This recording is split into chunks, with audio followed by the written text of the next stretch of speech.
ఇక్కడ రాష్ట్ర ప్రభుత్వం ఒక చక్కటి ఆలోచన చేసింది ఆంధ్రప్రదేశ్లో. కేంద్ర ప్రభుత్వం ఆల్రెడీ ఇప్పటికే కేంద్ర ప్రభుత్వ కార్యాలయాలకి దేశవ్యాప్తంగా అట్లాగే రైల్వేస్కి కూడా సోలార్ సిస్టమ్స్ని ఏర్పాటు చేసేసుకోమంది కార్యాలయాలకు. ఆ సోలార్తో వచ్చేటటువంటి దాంతో అక్కడ కరెంటు బిల్లులు ఉండేటట్టు చూసుకోమంది.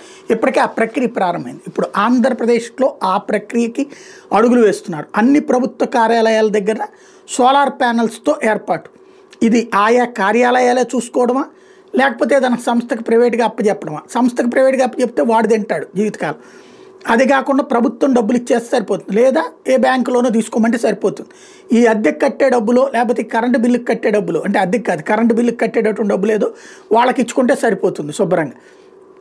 ఒక 6 నెలది ఇదే ఒక 3-4 ఏళ్ళు తిరిగేటప్పటికి సరిపోతుంది. ఇప్పుడు కరెంటు బిల్లులు గట్ట కరెంట్ డిపార్ట్మెంట్ తలడిల్తోంది. అదే సందర్భంలో ప్రభుత్వం దగ్గర నుంచి డబ్బులు లేక ఇబ్బంది పడుతున్నారు. రాష్ట్ర వ్యాప్తంగా ఉన్నటువంటి అన్ని ప్రభుత్వ కార్యాలయాలకి కూడా సోలార్కి సంబంధించిన ప్లానింగ్ చేస్తున్నారు. 147 మెగావాట్ల ప్రాజెక్టులు ఏర్పాటు చేస్తారు. 496 కార్యాలయాన్ని గుర్తించింది ఎన్టీపీసీ. కాకపోతే ఏకైక కాన్సెప్ట్ అలా మళ్ళీ దాన్ని ఇంకొక ప్రైవేట్ వాళ్ళకి ఇచ్చి వాడు తినడానికి కాకుండా ప్రభుత్వం ఖర్చు తగ్గేటట్టు ఉండాలి.